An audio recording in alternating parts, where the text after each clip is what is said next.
Good morning सभी लोगों को। कैसे हैं सभी लोग? पढ़ाई चल रही है और इसीलिए जो मेरे इसका जो टाइमिंग है सुबह अपलोडिंग का मैंने 8 बजे रखा है, क्योंकि इसी बहाने कम से कम आप लोग जल्दी उठेंगे, आपका जो रूटीन है वो कंटिन्यू रहेगा। तो अब तो सर्दियां भी खत्म हो गई हैं, 8 बज चुके हैं सुबह के, और फटाफट सब लोग उठ जाइए और अपना ये कंटिन्यू रखिए वीडियो। अगर किसी का छूट जाए तो वो बाद में भी देख सकता है, ऐसा नहीं है कि सुबह 8 ही बजे देख सकते हैं। आगे प्रैक्टिस शुरू करने से पहले एक जरूरी इंफॉर्मेशन आपको देना जरूरी है कि जैसे कि मैंने प्रॉमिस किया था कि फ्री टेस्ट सीरीज लॉन्च की जा रही है टीजीटी पीजीटी एग्जाम के लिए, जो कि मई और जून में होने हैं। तो इसमें टीजीटी और पीजीटी दोनों का सेपरेट टेस्ट होगा। टेस्ट का टाइम एक ही होगा, जगह एक ही होगी, लेकिन पेपर यानी कि क्वेश्चन पेपर दोनों एग्जाम के लिए अलग अलग होंगे, क्योंकि दोनों के स्टैंडर्ड में थोड़ा सा अंतर देखा जाता है। 16 फरवरी का टाइम डिसाइड किया गया है, संडे 16 फरवरी सुबह 9 बजे से ये टेस्ट होगा आपका। और टीजीटी और पीजीटी दोनों के टेस्ट का सेम टाइम है, संडे 16 तारीख को सुबह 9 बजे। लेकिन इसके लिए थोड़ी सी मेहनत आपको ये करनी होगी। पैसा आपको कुछ नहीं देना है, लेकिन मेहनत आपको ये करनी है कि आपको उससे पहले यानी कि 16 तारीख से पहले फोन करके, जो कि फोन नंबर दिए हुए हैं चैनल पर, कोई भी किसी भी नंबर पर आप कॉल कर सकते हैं, फोन करके उसमें आप अपना नाम, अपना फोन नंबर और अपना एग्जाम का नाम, 3 इंफॉर्मेशन हमें देनी है। क्या क्या बताना है? अपना नाम बताना है, अपना फोन नंबर बताना है, फोन नंबर वो जिससे आपसे कांटेक्ट हो सके, और आपको अपने एग्जाम का नाम यानी कि टीजीटी या पीजीटी किसके लिए आपको प्रैक्टिस करनी है ये आपको बताना है। और बस इतना बताने के साथ ही आपका यहाँ रजिस्ट्रेशन हो जाएगा और उसी रजिस्ट्रेशन नंबर के साथ फिर आपको यहाँ पर एंट्री मिलेगी। तो प्लीज आप इतना करिए कि 16 तारीख से पहले आप अपना इस प्रकार से रजिस्ट्रेशन जरूर करा लें, जो लोग इस फ्री टेस्ट सीरीज में शामिल होना चाहते हैं। और ये टेस्ट सीरीज आगे कंटिन्यू रहेगी, संडे के संडे इसको लॉन्च किया जाएगा। अगर इसमें कोई चेंज होगा तो आपको बता दिया जाएगा।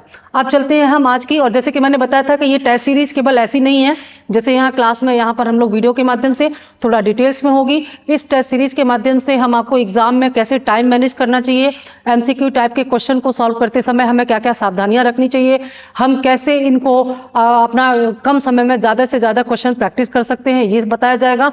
और उन क्वेश्चन के सही आंसर और उनकी पूरे जो व्याख्या है वो क्लास में ही टीचर के द्वारा आपको बताया जाएगा। तो इसका काफी फायदा आपको मिलेगा।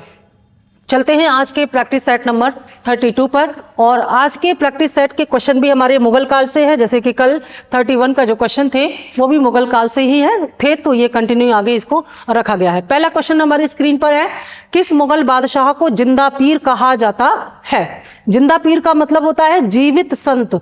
जीवित संत यानी कि एक ऐसा व्यक्ति जो संत के समान जीवन जीता था और वह नियमित रूप से अपने जो धार्मिक नियम हैं, जो उसके धार्मिक संस्कार हैं, उनका पालन करता था। इनमें से कौन था वो? एक अकबर, बी औरंगजेब, सी शाहजहां, डी जहांगीर। सही उत्तर होगा बी औरंगजेब। और औरंगजेब के बारे में यह कहा जाता है कि औरंगजेब धार्मिक रूप से कट्टर होने के साथ साथ यह आध्यात्मिक रूप से भी अपने जो धर्म के सिद्धांत थे, इस्लाम की जो नियम थे, उनका पालन करता था। ये 5 बार का नमाजी था और इसकी जो धार्मिक मान्यताएं यानी कि जो भी इसके संस्कार हैं या जो भी इसके नियम हैं, उनका पालन ये इतनी कठोरता से करता था कि अगर युद्ध की परिस्थिति हो और ये युद्ध के मैदान में हो और अगर नमाज का टाइम हो गया है तो ये घोड़े से उतर के पहले नमाज पढ़ता था, उसके बाद युद्ध को आगे कंटिन्यू रखता था। तो इसकी इसी जो धार्मिक कट्टरता या इसकी जो नियमबद्धता है, इसी के कारण इसे जिंदा पीर का नाम दिया गया। हालांकि ये धार्मिक रूप से बहुत कट्टर भी था। इसने जो परंपरागत जो शरीयत के कानून है उसके आधार पर राज्य का संचालन करने का प्रयास भी किया है। तो आंसर इसका हो जाएगा ए औरंगजेब। क्वेश्चन नंबर 2, निम्नलिखित में से किस मुगल बादशाह का 2 बार राज्य अभिषेक हुआ था? यानी कि इनमें से कौन सा ऐसा मुगल शासक है जिसका 2 बार राज्य अभिषेक हुआ है, और उसका कोई ना कोई कारण भी होगा, उस पर भी हम बात करेंगे। 2 बार राज्य अभिषेक में एक बार आगरा में हुआ है और दूसरी बार दिल्ली में हुआ है, तो उसका हमें नाम बताना है। ए अकबर, बी जहांगीर, सी शाहजहां और डी औरंगजेब। सही उत्तर हो जाएगा डी औरंगजेब। मुगल काल का जब इतिहास हम पढ़ते हैं तो हम देखते हैं कि औरंगजेब का जो गद्दी पर बैठने का जो कार्यक्रम था, यह वास्तव में एक संघर्ष, खूनी संघर्ष का परिणाम था।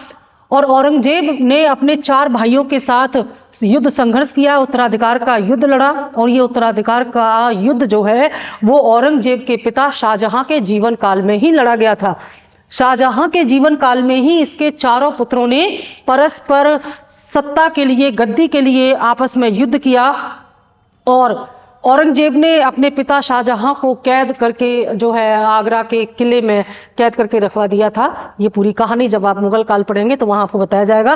तो औरंगजेब ने जो उत्तराधिकार के लिए जो युद्ध हुए हैं इनके बीच में, इन युद्धों के अंतर्गत ही इसको 2 बार गद्दी पर बिठाया गया था। थोड़ा सा औरंगजेब के उत्तराधिकार के युद्ध या शाहजहां के बाद जो उत्तराधिकार के युद्ध है उनके बारे में थोड़ा सा हम बात कर लेते हैं, क्योंकि आने वाले अभी जो क्वेश्चन है उनमें बार बार ये रिपीट होगा, तो यहीं पर इसको जान लेते हैं। थोड़ा कोड भी यहां हम आपको बताएंगे कैसे इसको आप याद कर सकते हैं। तो उत्तराधिकार के कुल 5 युद्ध हुए हैं, 4 भाइयों के बीच में उत्तराधिकार के 5 युद्ध हुए हैं और इन्हीं 5 युद्ध में, अंतिम युद्ध में औरंगजेब ने दारा शिकोह को परास्त करके उसकी हत्या करके दिल्ली की गद्दी प्राप्त की। इस प्रश्न का उत्तर ये है और बाकी का डिटेल्स हम बताते हैं अभी।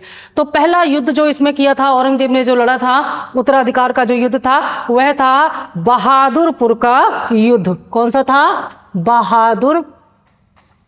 बहादुरपुर का युद्ध। ठीक है। और बहादुरपुर का ये जो युद्ध था ये कब हुआ था? ये हुआ था 14 फरवरी 1658 को। 14 फरवरी 1658 1658 के दिन ये युद्ध लड़ा गया था बहादुरपुर का। ये इस उत्तराधिकार का पहला युद्ध था। ठीक है। दूसरा युद्ध धर्मत का युद्ध है। धर्मत का युद्ध। क्रम इनका पूछा जाता है, कई बार पूछा गया है इनको क्रम से लगाने के लिए। तो धर्मत का जो युद्ध है ये 15 अप्रैल 1658 को लड़ा गया है। तो तारीखों में अंतर है, वर्ष एक ही है, इसलिए बड़ा कंफ्यूजन हो जाता है इसमें। ठीक है। कब लड़ा गया है? 15 अप्रैल 1658 को। मंथ अलग है इसके। 15 अप्रैल 1658 ईस्वी को उत्तराधिकार का दूसरा युद्ध लड़ा गया, मुगल उत्तराधिकार का। ठीक। तीसरा युद्ध जो है ये सामूगढ़ का युद्ध है और ये 29 मई 1658 को लड़ा गया। सामूगढ़ का युद्ध। सामूगढ़ का युद्ध ये कब लड़ा गया है? इसकी भी तारीख अलग है, मंथ सेम ही है। ये लड़ा गया है 29 मई 1658 को।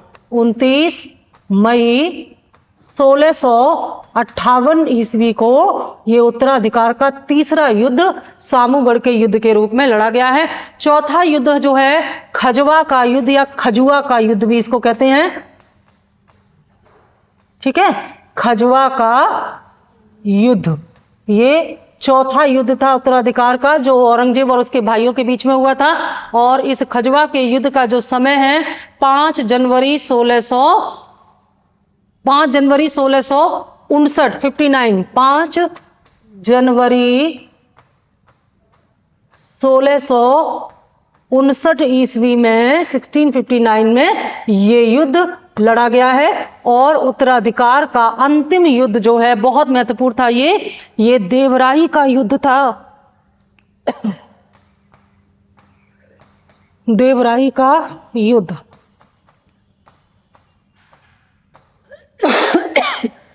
देवराई का जो युद्ध है ये 13 मार्च 1659 को लड़ा गया। 13 मार्च 1659 ईस्वी को लड़ा गया।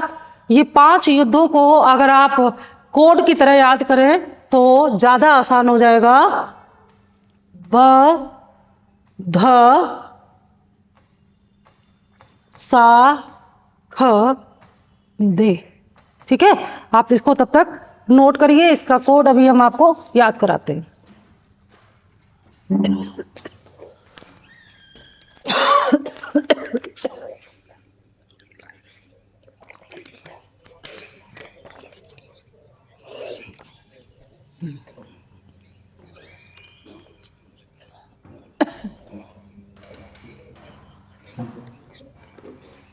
बध साख दे, ये कोड है, याद कर सकते हैं इसको, क्योंकि ये जो क्रम लगाने के लिए आता है, मैंने बताया ये मुश्किल इसलिए हो जाता है क्योंकि आप देख रहे हैं एक ही वर्ष में 3 युद्ध लड़े गए हैं और एक ही वर्ष में 2 युद्ध और लड़े गए हैं। तो ऐसे इनकी तारीखों को याद रखना बहुत मुश्किल हो सकता है, इसलिए ये कोड बध साख दे ऐसे करके इसको आप बध साख दे। 2-3 बार अगर इसको पढ़ेंगे तो याद हो जाएगा। जैसे ही आपको बध साख दे आपके दिमाग में बैठ जाएगा। मान लीजिए उत्तराधिकार के युद्धों का क्रम पूछा जाए तो ब से क्या, बहादुर सबसे ऊपर लगा दीजिए, फिर धक इसके बाद धर्मत लगा दीजिए, फिर तीसरे नंबर पर सामुगढ़ लगा दीजिए, चौथे नंबर पर खजवा का लगा दीजिए, और 5वें नंबर पर दे तो देवराय का लगा दीजिए। तो बध साख दे के नाम से 5 जो युद्ध है ये इनका पूरा क्रम आपको याद आ जाएगा।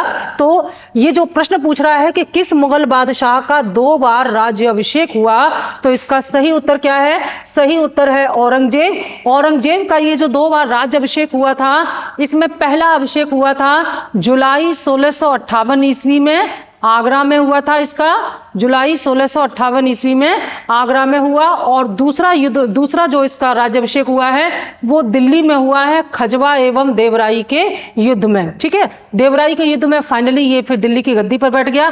तो आगरा और दिल्ली में 2 बार इसको गद्दी पर बिठाया गया, 2 बार इसका राज्याभिषेक हुआ था।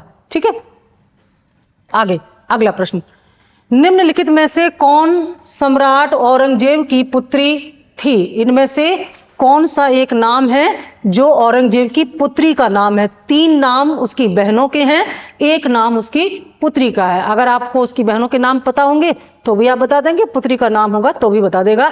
ए जहां आरा, बी रोशन आरा, सी गौहर आरा और डी मेहरुन निसा।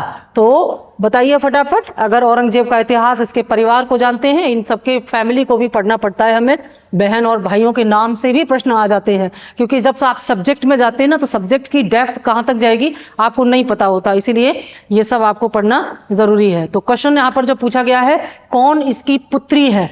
तो पुत्री है, कौन इसमें पुत्री है इसकी? डी यानी कि मेहरुन निसा। बाकी ये तीनों कौन है? तीनों इसकी बहनें हैं, यानी कि शाहजहां की पुत्रियां हैं ये तीनों। बाकी ये इसकी बेटी है मेहरुन निसा।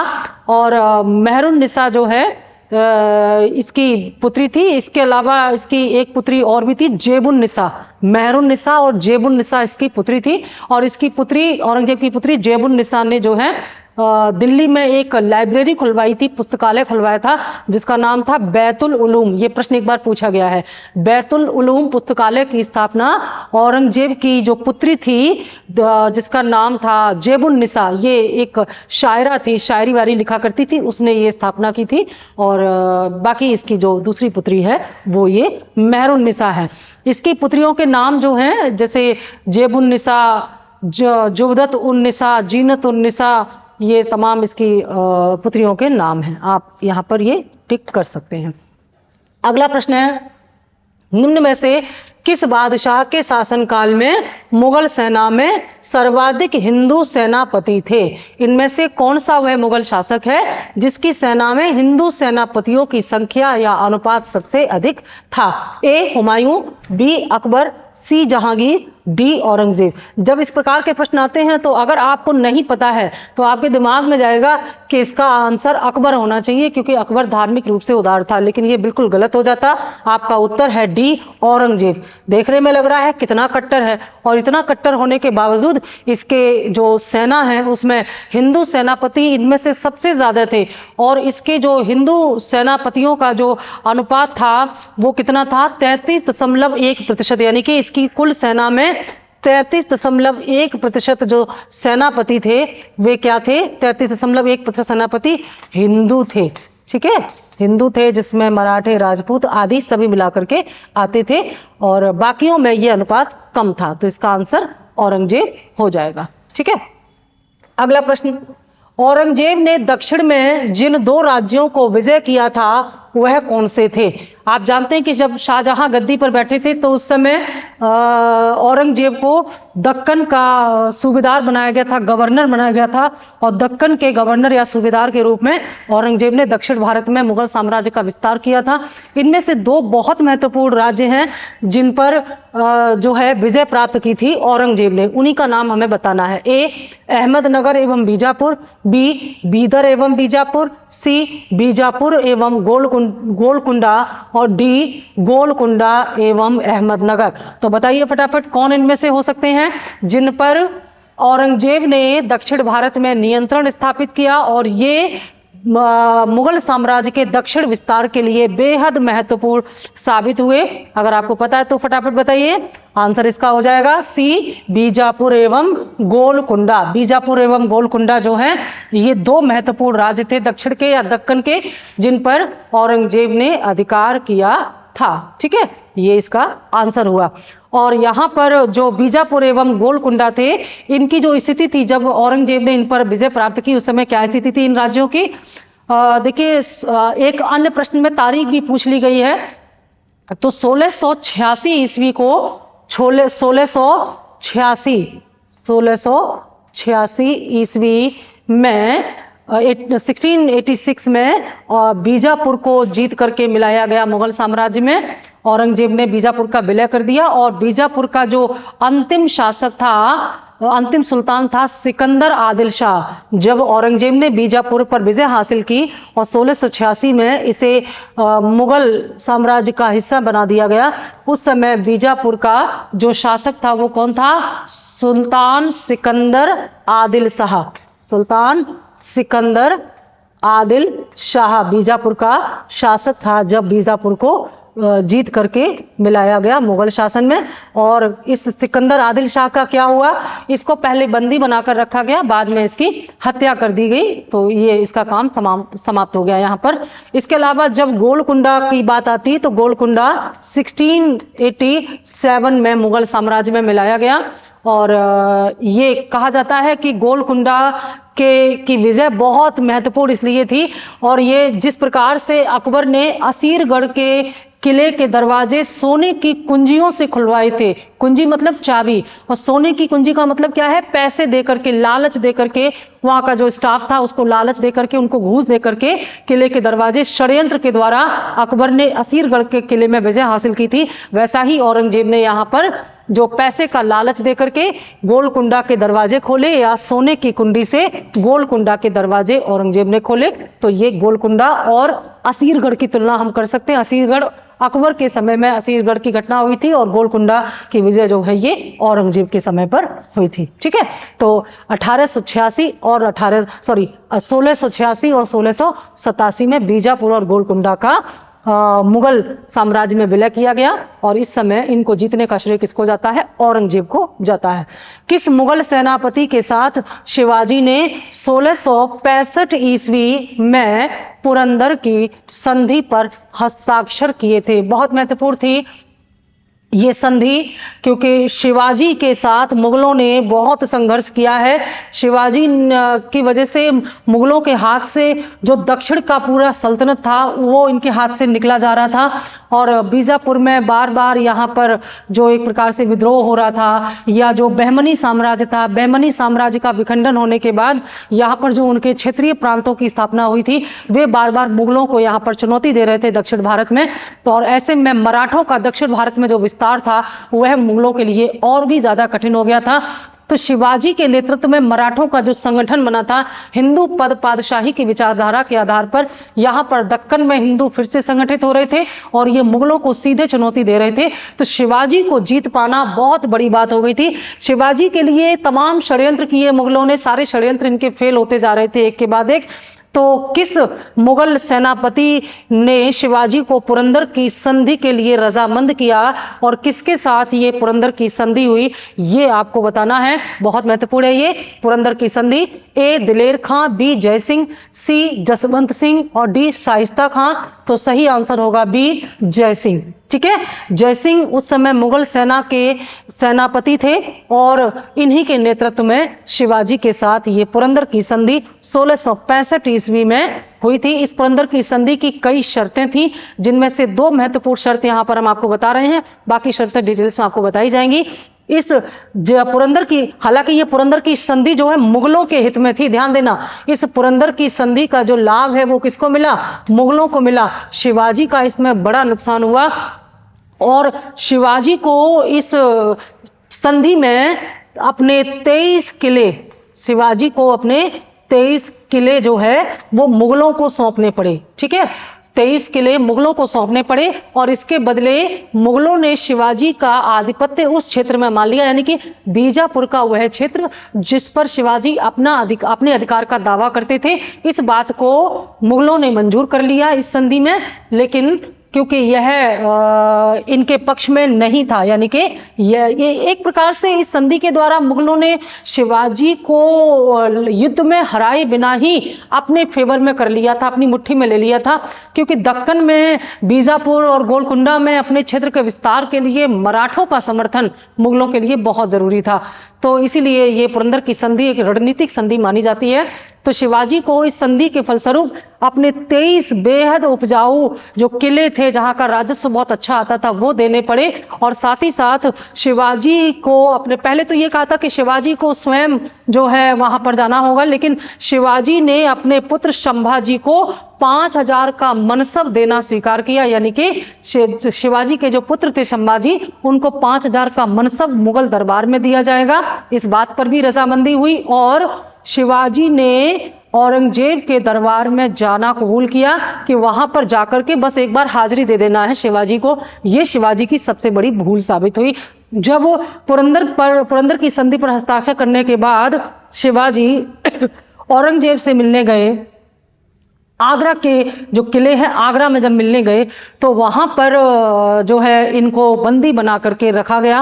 औरंगजेब ने इनको बंदी बना लिया क्योंकि वहां पर जिस प्रकार से सम्मान मिलना चाहिए था शिवाजी को सभा में, वो सम्मान इनको नहीं मिला।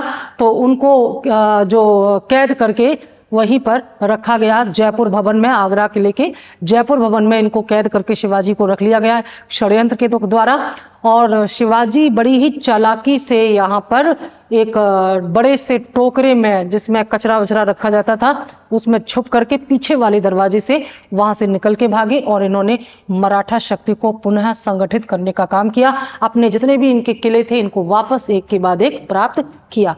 तो ये पुरंदर की संधि बहुत महत्वपूर्ण थी। इसके बाद पूरा जो सिस्टम था मराठों का वो पूरी तरह से बदल गया था। ठीक है, अगला प्रश्न, धर्मट का युद्ध निम्न में से किन के बीच लड़ा गया था? अभी हमने धर्मट के युद्ध को पढ़ा था उत्तराधिकार के युद्ध में, तो इस तरह से आपको याद हो जाएगा कि ये किस क्रम का युद्ध था, जो कोड मैंने बताया है उसके आधार पर। तो इसमें पूछा गया है कि ये धर्मट का जो युद्ध है ये किसके बीच लड़ा गया था? ए मोहम्मद गौरी तथा जयचंद, बी बाबर तथा अफगान, सी औरंगजेब तथा दारा शिकोह, डी अहमद शाह दुरानी एवं मराठा। तो आंसर है औरंगजेब तथा दारा शिकोह, क्योंकि यह युद्ध उत्तराधिकार के युद्धों में से एक है और उत्तराधिकार के युद्ध औरंगजेब और उसके भाइयों के बीच में हुआ था। तो औरंगजेब और दारा शिकोह, देखिए दारा शिकोह जो है वो शाहजहां का सबसे बड़ा पुत्र था और शाहजहां इसी को अपना उत्तराधिकारी बना करके गद्दी पर बिठाना चाहता था, उत्तराधिकार का नियम यही कहता है। लेकिन औरंगजेब ने दारा शिकोह के साथ साथ अन्य भाइयों के साथ भी अपने उत्तराधिकार का युद्ध किया और ये जो धर्मट का युद्ध है ये दारा शिकोह के साथ हुआ था। और दारा शिकोह के साथ ये जो युद्ध हुआ है ये हुआ है 1658 ईस्वी में। और इस युद्ध में जाहिर सी बात है औरंगजेब के गुट की विजय हुई थी और बाद में फिर औरंगजेब गद्दी पर बैठा। हालांकि ये अंतिम युद्ध नहीं था, इसके बाद और भी युद्ध हुए हैं, जैसे कि अभी क्वेश्चन नंबर 8 हमारा पूछ रहा है औरंगजेब के शासनकाल की निम्नलिखित घटनाओं पर विचार कीजिए और उनको काल क्रमानुसार व्यवस्थित कीजिए। ये प्रश्न वहीं से आया है जिसका कोड हमने दिया था, तो कोड के आधार पर डिकोड करके आप फटाफट इनको क्रम से लगा सकते हैं। जो इसमें लिखा हुआ है इसको क्रम से लगाना है। क्या लिखा है? देवराई की लड़ाई या देवराई का युद्ध, बनारस के पास शुजा की पराजय, सामूगढ़ की लड़ाई और धर्मत में विजय। ठीक है, इस प्रश्न का सही उत्तर होगा डी 2 4 3 1। ये 2 4 3 और 1, यानी कि यहां पर चौथे स्थान पर आ जाएगा ये। तो ये आपका सही क्रम है, यानी कि यहां पर ये वहां पर 2 आ जाएगा ना, 1 2 3 4 ये क्रम है इसका, 2 4 3 1। अब इसकी थोड़ी सी व्याख्या, क्योंकि इसमें अलग तरह से ये जो बनारस के पास शुजा की पराजय, इससे आपको समझ में नहीं आ रहा कि इसको हम कौन सा युद्ध, क्योंकि जो हमने कोड बताया है वो तो उसमें तो ये नाम था नहीं। तो इसमें जो उत्तराधिकार का युद्ध था इसकी शुरुआत शाह शुजा से हुई है। शाह शुजा ने जनवरी 1658 ईस्वी में दिल्ली की ओर प्रस्थान किया, ठीक है। और दिल्ली की ओर प्रस्थान करने से पहले जब ये बनारस में पहुंचा, तो बनारस में जब ये पहुंचा तो वहीं पर बनारस में बहादुरपुर, पहला युद्ध कौन सा था? बहादुरपुर का। तो बनारस के पास ही बहादुरपुर में जो शाही सेना थी उसके हाथों इसको हार का सामना करना पड़ा, ठीक है। इस समय शाही सेना किसकी थी? शाही सेना शाहजहां की थी, दारा शिकोह की थी। तो शाही सेना ने इसमें जो शाह शुजा था, औरंगजेब का एक दूसरा भाई था, उसको बहादुरगढ़ के युद्ध में पराजित किया है। तो ये जो बनारस के पास शुजा की पराजय है ना, ये कौन सा युद्ध हो गया? बहादुरगढ़ का। जैसे कि हमने कोर्ट में बताया था ना, ये बहादुरगढ़ का युद्ध हो गया, ठीक है, जो कि सबसे पहला युद्ध था उत्तराधिकार का, बहादुरगढ़ का युद्ध। उसके बाद क्या हुआ है? उसके बाद जो उज्जैन है, मध्य प्रदेश का उज्जैन है, उज्जैन से 14 मील दूर धर्मत नामक स्थान पर औरंगजेब और मुराद बख्श की सेनाओं के बीच युद्ध हुआ 15 अप्रैल 1658 ईस्वी को। तो धर्मत का युद्ध कौन सा हो गया? दूसरा युद्ध हो गया, ठीक है। पहला युद्ध कौन सा हो गया? बनारस के पास बहादुरगढ़ का युद्ध। दूसरा कौन सा हो गया? धर्मत का युद्ध हो गया, लड़ा गया। इसके बाद जो धर्मत का जो युद्ध था, इसके बाद जो है, ये धर्मत का युद्ध किसके बीच में हुआ था? ये धर्मत का युद्ध औरंगजेब और मुराद बख्श के बीच में हुआ था। इसके बाद फिर क्या होता है? इसके बाद सामूगढ़ का युद्ध होता है। सामूगढ़ का युद्ध तीसरा युद्ध है। सामूगढ़ का युद्ध मैंने बताया था 29 मई 1658 ईस्वी को हुआ था। किसके बीच में? शाही सेना और मुराद या मुराद बख्श के बीच में हुआ था। और मुराद के साथ साथ औरंगजेब भी था इसमें। तो इस सामूगढ़ के युद्ध में मुराद और औरंगजेब ने मिलकर के शाही सेना यानी कि दारा शिकोह की सेना को पराजित कर दिया था, दारा शिकोह को पराजित कर दिया था इसमें। और इसमें जो 1659 ईस्वी का जो इसमें दिया नहीं है, अंतिम लड़ाई थी जो देवराई की लड़ाई, वो अंतिम लड़ाई थी। और उसी अंतिम लड़ाई के बाद फाइनली दारा शिकोह पराजित हुआ और औरंगजेब गद्दी पर बैठा था। तो क्रम यहां पर 2 4 3 1 यहां पर हो जाएगा, ठीक है। औरंगजेब की 1707 ईस्वी में जब मृत्यु हो गई तो इसके बाद सत्ता को किसने संभाला? देखिए, जो हमारे इतिहास का जो विभाजन है घटनाओं के आधार पर, तो औरंगजेब की मृत्यु के साथ ही ऐसा मान लिया जाता है कि ये जो मुख्य मुगल था वो समाप्त हो गया और उत्तर मुगल की शुरुआत होती है औरंगजेब के बाद। तो औरंगजेब के बाद से लेकर के उत्तर मुगल काल, और उत्तर मुगल काल के समय में ही फिर यूरोपीय कंपनियां एक के बाद एक भारत में अपने साम्राज्य का विस्तार करने लगी। तो यूरोपीय कंपनियों का आगमन, जहां से आधुनिक भारत शुरू हो जाता है। तो कभी कभी आधुनिक भारत की शुरुआत जो है यूरोपीय कंपनियों के भारत आगमन से की जाती है, और कहीं कहीं आधुनिक भारत का आरंभ जो है वो उत्तर मुगल कालीन शासकों से की जाती है। तो औरंगजेब की मृत्यु के बाद जो शासक आए उन्हें हम उत्तर मुगल कालीन शासक के रूप में भी जान सकते हैं। तो पूछा जा रहा है कि जब औरंगजेब की मृत्यु हो गई उसके बाद कौन सा शासक गद्दी पर बैठा? ए बहादुर शाह प्रथम, बी जहांगीर शाह, सी मोहम्मद शाह, डी अकबर द्वितीय। तो यहां पर सही उत्तर हो जाएगा ए बहादुर शाह प्रथम। बहादुर शाह, यहाँ पर 2 बहादुर शाह हैं, एक बहादुर शाह प्रथम है और एक बहादुर शाह द्वितीय, जिसे हम बहादुर शाह द्वितीय या जफर के नाम से जानते हैं, जो अंतिम मुगल बादशाह था वहां पर। लेकिन जब औरंगजेब की मृत्यु हुई उसके बाद बहादुर शाह प्रथम गद्दी पर बैठा। और ये जो गद्दी पर बैठा, ये वास्तव में गद्दी पर आसानी से नहीं बैठा, ये संघर्ष हुआ था, उत्तराधिकार का संघर्ष हुआ था औरंगजेब की मृत्यु के बाद। अंतर इतना है कि औरंगजेब का जो उत्तराधिकार का युद्ध था वो इसके पिता यानी कि शाहजहां के जीवन काल में ही हुआ था, और यहाँ पर जो उत्तराधिकार का युद्ध हो रहा है ये औरंगजेब की मृत्यु के बाद हो रहा है। तो औरंगजेब की मृत्यु के बाद जो उत्तराधिकार का युद्ध हुआ है मुगलों का, जो औरंगजेब के पुत्रों के बीच में हुआ है, इस युद्ध में इसके सबसे बड़े पुत्र जो मोहम्मद मुअज्जम की जीत हुई। और इसी मोहम्मद मुअज्जम ने जो है 18 जून 1707 को बहादुर शाह प्रथम की उपाधि के साथ गद्दी पर बैठा। यानी कि बहादुर शाह प्रथम जो है वो इसकी उपाधि थी। इसका वास्तविक नाम क्या था? मोहम्मद मुअज्जम। मोहम्मद मुअज्जम इसका वास्तविक नाम था, ठीक है।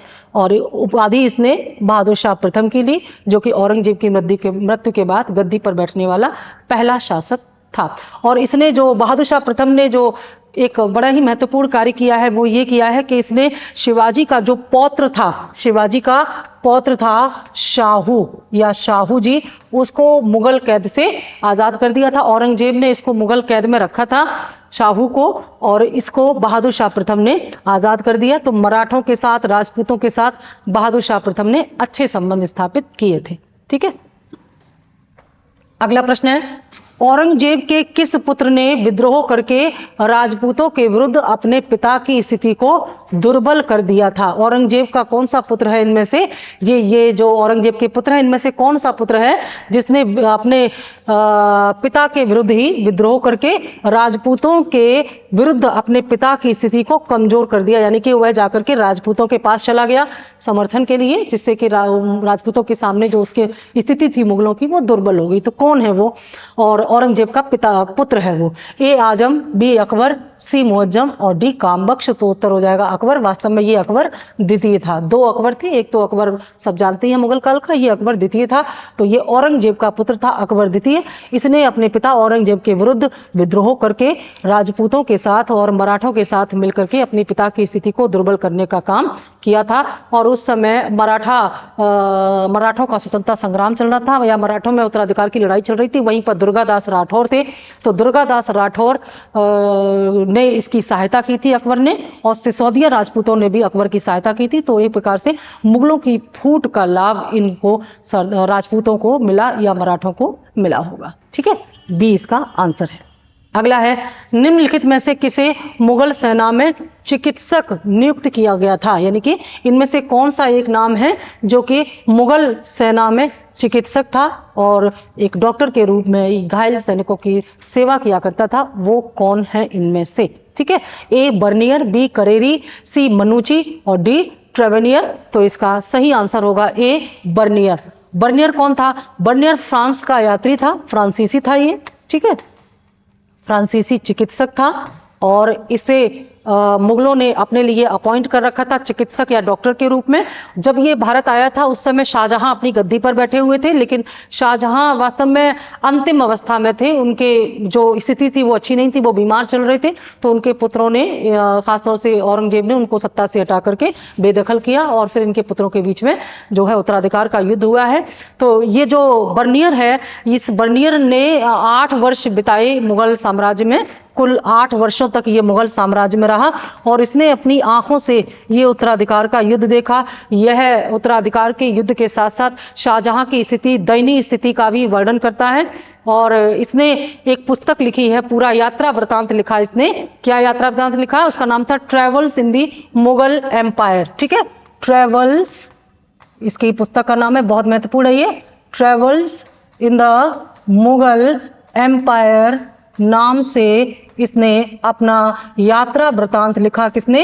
बर्नियर ने। और इसी travels in the Mughal empire नामक अपने यात्रा वृतांत में इसने जो गृह युद्ध था ये, या उत्तराधिकार का युद्ध था इस समय का, औरंगजेब के या शाहजहां के समय का, उसका आंखों देखा वर्णन बर्नियर ने किया है, जिससे बहुत महत्वपूर्ण जानकारी हमको मिलती है कि उस समय क्या हुआ होगा। ये सारी स्थिति उसमें अपने वृतांत में बताता है। अगला प्रश्न है, इनमें से कौन यूरोपीय यात्री कभी वापस यूरोप नहीं गया और भारत में ही बस गया था? कौन सा एक है जो भारत में ही बस गया, भारत में ही उसकी मृत्यु हो गई और वह कभी वापस नहीं गया? ए दुआर्ते बारबोसा, बी मनुची, सी ट्रेवेनियर और डी बर्नियर। तो इसका आंसर हो जाएगा बी मनुची। मनुची कौन था? मनुची इटली का यात्री था, और इटली से यह जब भारत आया तो कभी वापस इटली नहीं गया, और इटली से यह भारत आया, इटालियन यात्री था मनुची, और यह शाहजहां और औरंगजेब के काल में भारत आया था। और इसकी जो मृत्यु है वो 1717 ईस्वी में भारत में ही, भारत के मद्रास में इसकी मृत्यु हो गई थी मनुची से।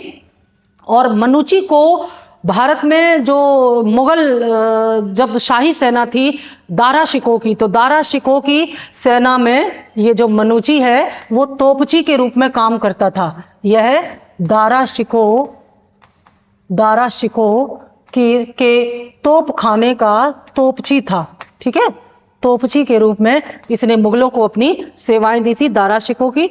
और 1659 में जब दारा शिकोह की पराजय हो गई, औरंगजेब गद्दी पर बैठा, तो ये भारत में ही बना रहा। और जब सामूगढ़ का युद्ध हुआ है तो ये उस समय वहां मौजूद था। इसने एक स्टोरियो द मोगोर नामक ग्रंथ लिखा है। स्टोरियो द मोगोर, स्टोरियो द मोगोर नामक जो ग्रंथ लिखा है, किसने? मनुची ने। इस स्टोरियो द मोगोर को 17वीं शताब्दी के भारत का दर्पण कहा जाता है, कि अगर 17वीं शताब्दी के भारत की स्थिति को जानना हो तो मनुची के इस पुस्तक या ग्रंथ स्टोरियो द मोगोर को अच्छी तरह से हम पढ़ लें तो 17वीं शताब्दी का भारत कैसा था ये जानकारी हमको मिल सकती है। ये मनुची के बारे में कुछ महत्वपूर्ण जानकारियां थी। अगला प्रश्न, संत रामदास को किसके शासनकाल से संबंधित किया जाता है? संत रामदास की चर्चा भक्ति काल में हो चुकी है, अगर याद होगा तो आंसर आप दे दोगे। इसीलिए हम कहते हैं कि आगे तो आप लोग जो नए जुड़ रहे हैं वो आगे की सीरीज तो देख ही रहे हैं, लेकिन जो पीछे सीरीज उनकी छूट गई है, जो प्रैक्टिस है, उसको जरूर पढ़ते चलें, प्रैक्टिस करते चलें।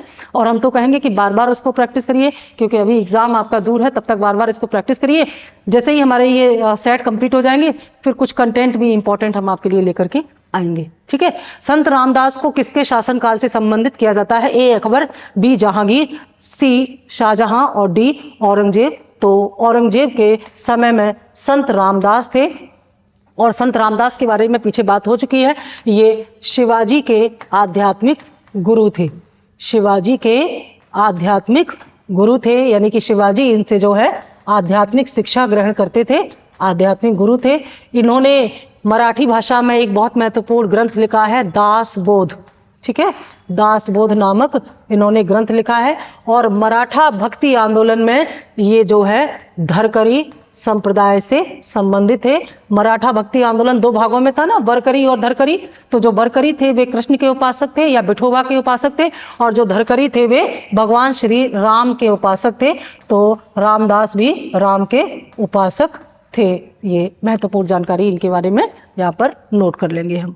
आगे चलते हैं। निम्नलिखित युद्धों को काल क्रम के अनुसार व्यवस्थित कीजिए और नीचे दिए गए कूटों में से सही उत्तर का चुनाव करिए।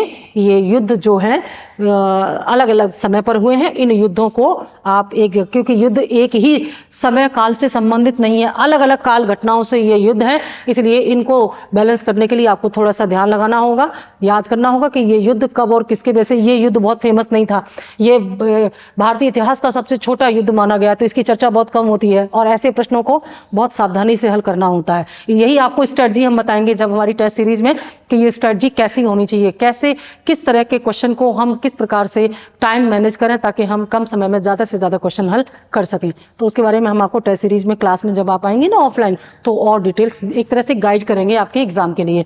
तो इस प्रश्न का उत्तर क्या होना चाहिए? यहाँ पर पूछा गया है कि सही क्रम क्या है, तो सही क्रम इसका जो है वो है 2 1 3 4। 2 1 3 4 का मतलब है सबसे पहले इनमें कौन सा हुआ है? बिलग्राम का युद्ध हुआ है। ठीक है, उसके बाद फिर इसमें हुआ है सरनाल का युद्ध हुआ है। ठीक है, दूसरे नंबर पर सरनाल का युद्ध हुआ है, तीसरे नंबर पर धर्मट का युद्ध हुआ है, और चौथे नंबर पर जाजऊ का युद्ध हुआ है। अब इन युद्ध के थोड़े से डिटेल्स हम लोग जान लेते हैं। देखिए, बिलग्राम का युद्ध आप सभी जानते हैं 1540 ईस्वी में हुआ है, और 1540 ईस्वी में किसके बीच में हुआ है? यह शेर शाह सूरी, यह शेर शाह सूरी और किसके बीच में हुआ है? हुमायूं के बीच में हुआ है। और इस युद्ध में शेर शाह सूरी ने हुमायूं को मतलब अंतिम रूप से परास्त कर दिया था, और उसके बाद हुमायूं 15 वर्षों के लिए निर्वासित जीवन जिया, दिल्ली से भारत से बाहर चला गया था। तो बिलग्राम का युद्ध, इसे कन्नौज का युद्ध भी कहते हैं, कन्नौज या बिलग्राम का युद्ध, इन चारों में सबसे पहले ये हुआ है, बिलग्राम का युद्ध हुआ है। उसके बाद जो है 1572 में अकबर और मोहम्मद हुसैन मिर्जा के बीच में सरनाल का युद्ध हुआ। कब हुआ है? 1572 ईस्वी में अकबर और मोहम्मद हुसैन मिर्जा के बीच में हुआ, जो कि भारतीय इतिहास की सबसे छोटी लड़ाई मानी जाती है। इसमें जो तीसरा युद्ध हुआ है वो धर्मत का है 1658 ईस्वी में। 1658 ईस्वी में धर्मत का युद्ध हुआ है, जो कि उत्तराधिकार के युद्ध में से एक था। और इनमें से जो अंत में युद्ध हुआ है वो जाजऊ का युद्ध हुआ है 1707 ईस्वी में। 1707 ईस्वी में जाजू का युद्ध हुआ है। और ये जाजू का युद्ध क्या था? अकबर, जो औरंगजेब की मृत्यु के बाद औरंगजेब के जो पुत्र थे उनके बीच में जो उत्तराधिकार का युद्ध हुआ वही था जाजू का युद्ध। और इस युद्ध में फिर जो बहादुर शाह प्रथम गद्दी पर बैठा वो गद्दी का ताबेदार बना। ठीक है, अगला प्रश्न। आज की सीरीज में केवल 15 ही प्रश्न थे क्योंकि कुछ टाइपिंग में प्रॉब्लम आ गई थी तो इसको 15 पर ही रोक दिया गया। तो हमारी आज की सीरीज का ये लास्ट क्वेश्चन है कथन और कारण का। कथन कह रहा है मुगल गद्दी पर औरंगजेब शाहजहां का उत्तराधिकारी हुआ। कथन बिल्कुल सही है। मुगल की गद्दी पर जो औरंगजेब था वह शाहजहां के बाद गद्दी पर बैठा तो उत्तराधिकारी तो हुआ। कारण है ज्येष्ठ पुत्र के उत्तराधिकारी के नियम का पालन किया गया। ये बिल्कुल गलत है क्योंकि ज्येष्ठ पुत्र तो उसका कौन था? दारा शिकोह था। अगर ज्येष्ठ पुत्र के उत्तराधिकार के नियम का पालन किया जाता तो दारा शिकोह को गद्दी पर बैठना चाहिए था, ना कि औरंगजेब का। तो हम क्या कह सकते हैं कि कथन सही है, कारण गलत है। कहां पर लिखा हुआ है? ए सही है, आर गलत है, सी। तो ऑप्शन सी हमारा यहाँ पर राइट आंसर है। तो ये थी आज की हमारी प्रैक्टिस सेट। इसमें 15 ही क्वेश्चन थे। कभी कभी ऐसा हो जाता है ना कोई मिस्टेक की वजह से, उसको आगे हम कवर कर लेंगे।